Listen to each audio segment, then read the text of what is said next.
Moin Moin and welcome to the Copter College.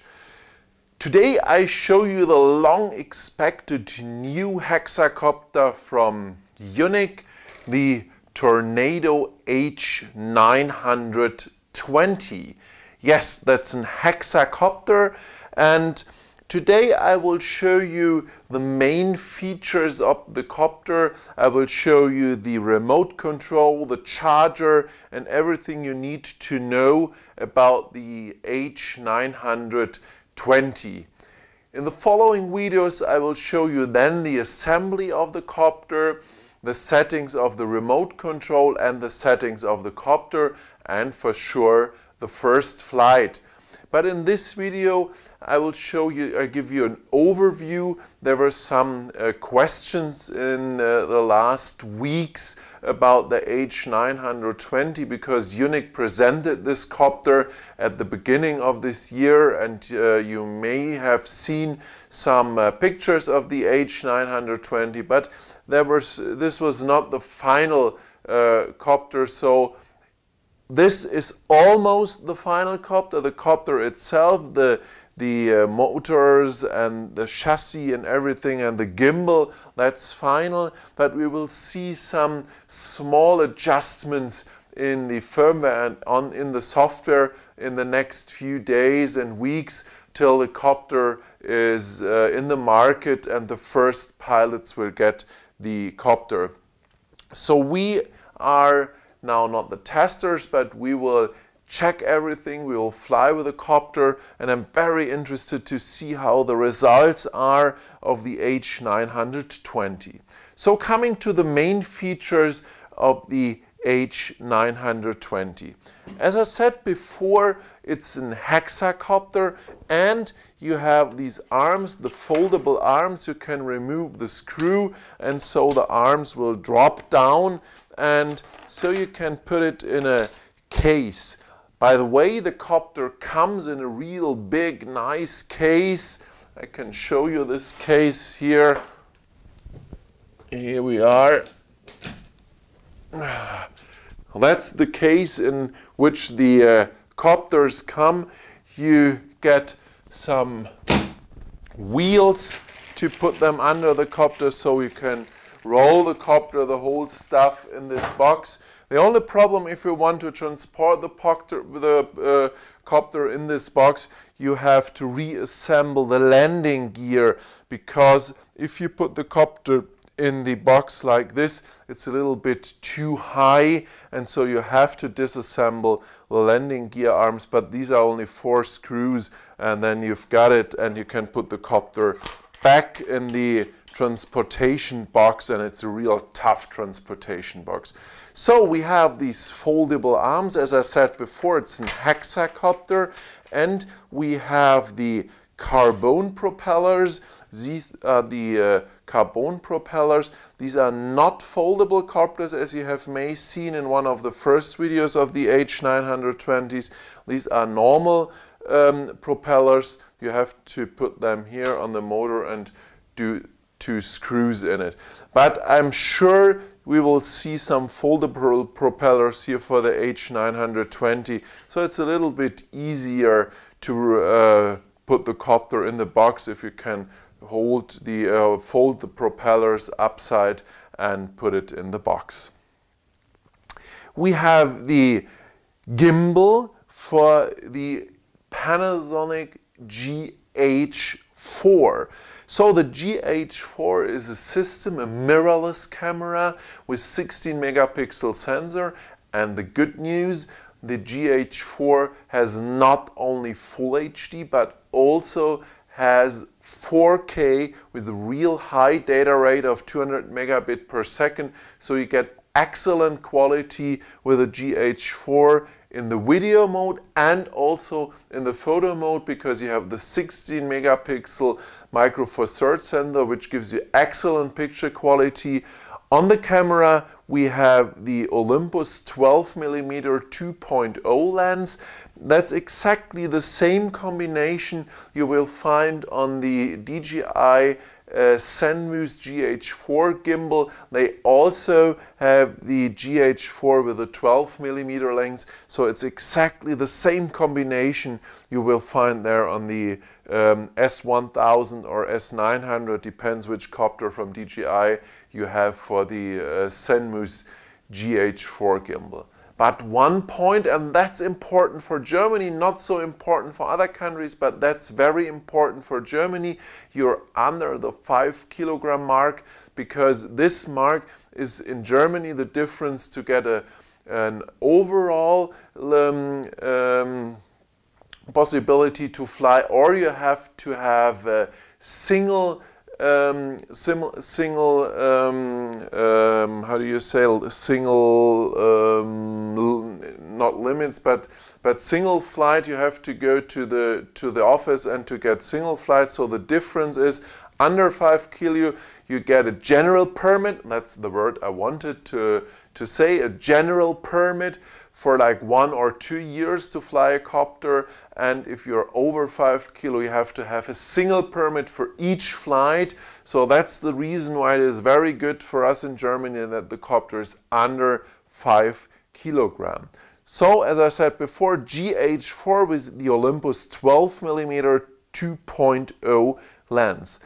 The gimbal is 360 degrees endless gimbal, so there's no limitation. You can turn the gimbal 360 degrees. I will put the copter a little bit more here in your view so you can see it a little bit better. So you have the 360 degree turn with the gimbal. One of the reasons why this works is because you have the FPV antennas and the box to transmit the FPV data. You have them on the gimbal.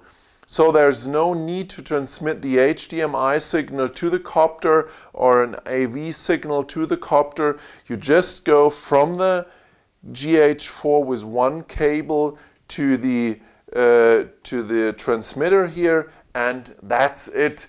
And so you have only the power which comes from the copter to the gimbal, which you have transmit here in the yaw axis. That's it, but that's way easier than to transmit the complete FPV signal via the HDMI output. So you have the endless rotation, 360 degrees. You have the transmitter. The transmitter is an analog transmitter, so it's not like the Inspire and the Phantom 3 with a digital transmission. It's an analog transmission, and depends on your country. You have different distances which you can fly. In Germany we have a low voltage or microwatt on the transmitter, so we have a little bit less distance. In other countries there is much more power allowed, so you have more distance which you can fly with the FPV signal on the copter. So this is the gimbal, GH4 camera. The camera is not included in the package, so you have to buy the GH4 extra. We have the folding arms, we have the propellers, the carbon propellers. Now coming to the parts which are coming with the H920. First of all, we have 2 battery packs with the copter, which comes with the copter. We have a 4000 milliampere hour battery with 6S, 22.2 volt and 89 watt hours. With the copters are coming 2 of these batteries, and they come in the compartment here on the back side of the copter. I will turn the copter around and then you can see this. We have a compartment here on the back side of the copters where the batteries are coming in, and this compartment holds 3 batteries, so you can put 3 batteries here in. If you use 2 batteries, you're under the 5 kilogram, and if you use 3 batteries, you're over the 5 kilogram. It's very easy to put the batteries in. You have here a strap which you open, and then just move the battery in, and the connector is here in the top of the copter, so just put the cable here to the connector. Look to the connector, and that's it. So very easy to connect the batteries to the copter. I don't see anything, so I have to turn it around. Sorry for this. And then I will show you in my assembly video. But it's very easy because you don't have to put cables or something. You just have the connector here in the top, and so that's very easy to change the batteries. And the good thing, you have standard batteries, you have not special batteries like at the Inspire 1 or Phantom 3. You have standard LiPo batteries which you can use, and so it's a little bit cheaper all over if you use these batteries.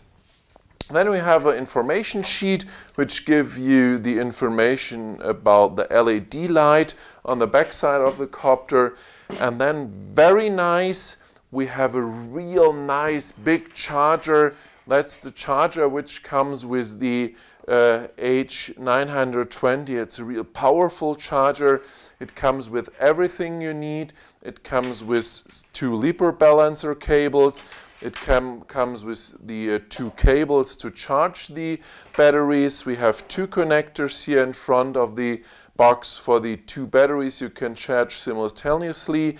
Then we have an USB cable connector because the remote control works with a USB charger, so you can charge everything at the same time. And one real good thing, it not only comes with a normal power cable, but it comes with the special cable which you can use at your car battery. And on the back side of the charger you have the connection here to put the DC 11 to 20 volt to use the charger also under your way in the car. So that's a real nice feature of the charger which comes with the Unic. Then we have the shoulder strap here for the remote control. We have a LiPo checker, so here you can check your LiPos and check if they are charged or not. Here we see the battery status and we see the voltage of each cell, so that's also real nice. As I said before, we have the shade for the remote control to put on, and last but not least we have the remote control. So that's the ST24. That's the big remote control for Munich. You have the big screen here, a touch screen in the middle of the remote control, of lots of buttons to make the settings of the copter. You have the button to raise and lower the landing gear. You have on this side the option to move the camera up and down, like you may know from the Q500, and on this other side you have the option to change between turtle and rapid. So you have a lot of function which you may know from the Q500 or Q500 Plus. So let's start the remote control and then start the copter. Again, it's the same like the Q500. We have the Android system which works here in this tablet or in the remote control. So it takes some seconds to start the Android system and to start the app. We have a fan here, so that's the noise you will hear. We need the fan because of the size of the display and the electronic which is inside. So now here we are, now starting the copter. The power switch is here in the front like at the Q500. Oh no, at the Q500 there's the back side, here it's on the front side. So now the camera goes in position. I will start the camera so that we will have an FPV picture. Just a second. Here we are, camera is on. Now we have the connection, remote control, and the connection Wi-Fi for the FPV picture. This takes some seconds. and after a while, yes, GPS is disabled. You can toggle between GPS mode and the ATI mode without GPS. That's the switch here where you can toggle between these two modes. And now we are connected to the remote control, and it takes some seconds, and here we are with the camera picture. You see we have different options where we can see the flight direction and stuff like this. So everything is here in the picture. You see also the menu of the GH4 where you have the exposure lines, and so you have everything you need here in this display. You can hide these points, and so you have only the FPV picture here in the center. Start the motors we can do because we don't have the propellers here on the motor. Just as you know from the Q500, press the button.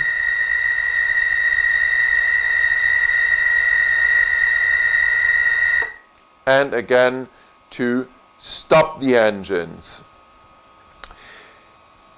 At the remote control we have different options.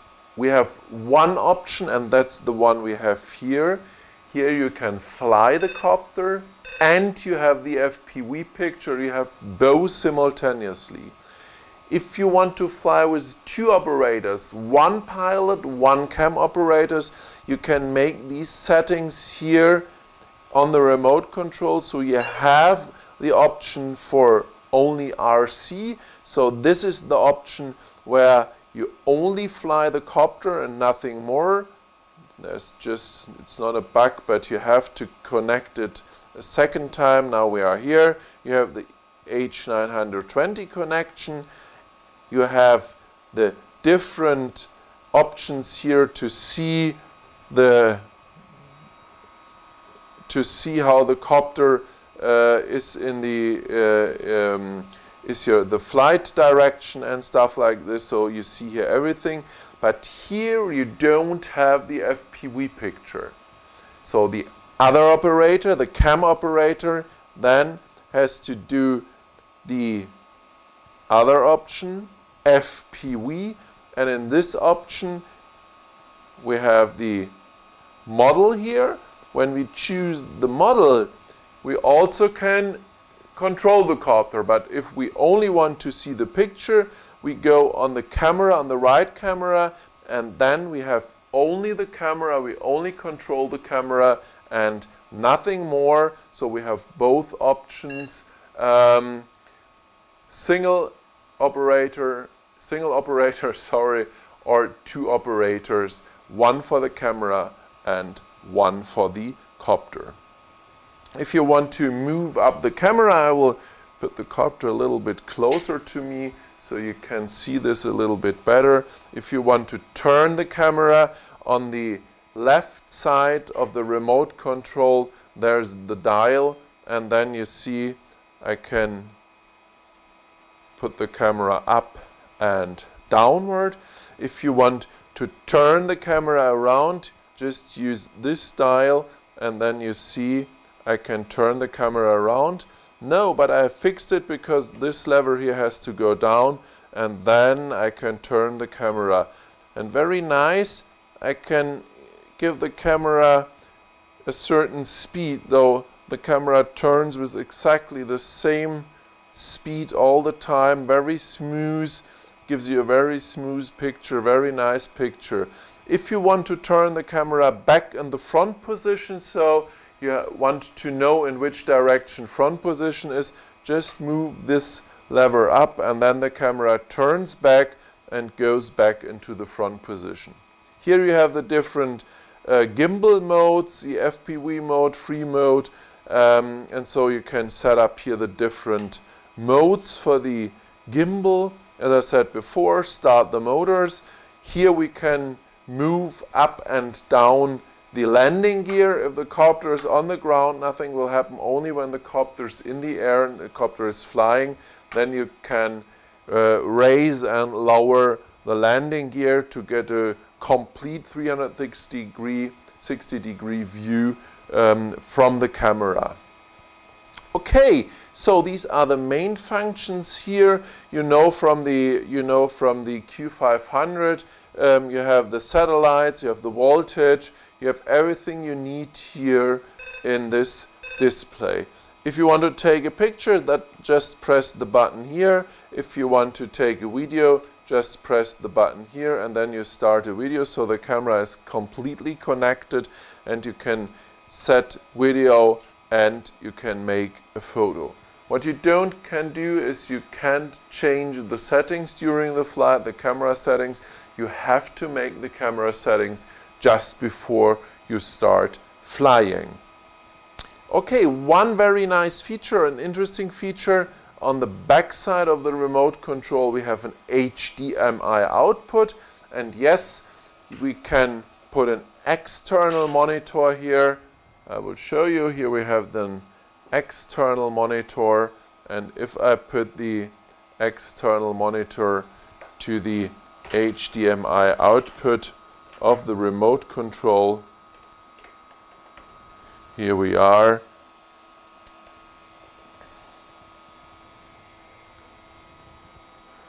Of the remote control,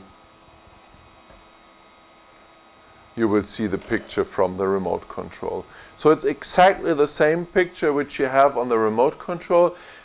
At this moment, it's not possible to get only the FPV picture without the information here at the side.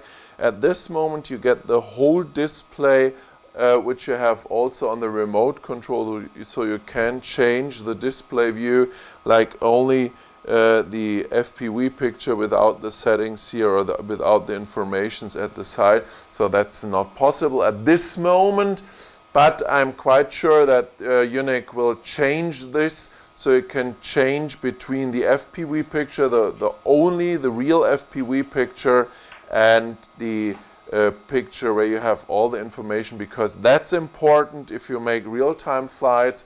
So if you want to transmit the signal like to a big screen, then it's important to hide all the information here. Then you will only have the FPV picture on the big screen. On the back side of the remote control, we have the battery compartment. We have a lithium-ion battery here. And I said you charge it here with the USB connector, and there you can charge the battery. Okay, so you can, here's a grip, you can transport the remote control. In my opinion, this is a real good solution. You have the big screen, you have everything you need. You have the settings here on the remote control at good positions. You have the single or the dual mode work.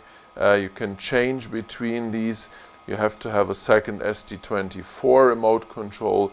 And so yes, this is real nice, and it works very well. When you ask what's the difference between the H920 and the Inspire 1, because that's one of the most asked questions in the last weeks. The main difference is at the Inspire 1 or at the Phantom 3, you have the built-in camera, 12 megapixel. This gives you a fairly good quality, but if you want to have higher quality, the GH4 is a perfect choice, because you have the 4K mode, you have the Full HD mode with 100 megabits, and you have a flat color profile. You have everything you need for a professional video production, and for pictures you have the 16 megapixel sensor, which gives you also a real good picture quality if you take the raw photos at the GH4. So this is the difference. On the one side you have the ready-to-fly copter with a 12 megapixel camera, which gives you good quality, but if you want to have more, want to make a professional production, and want to have a lightweight copter and a copter which gives you good opportunities, then the H920 is a good choice. Keep in mind the H920, because it's a hexacopter, you have this advanced remote control, is a little bit more expensive, and on top you need the GH4 with the Olympus lens. When you have this couple, that's fine, then you don't need it, but if you don't have it, please keep in mind that you have to have the GH4 extra. It comes not with the H920. So in my opinion, these are two different kind of copters. The H920, including the or with the GH4, almost costs double the price than the Inspire 1, but it's the professional copter with professional picture quality.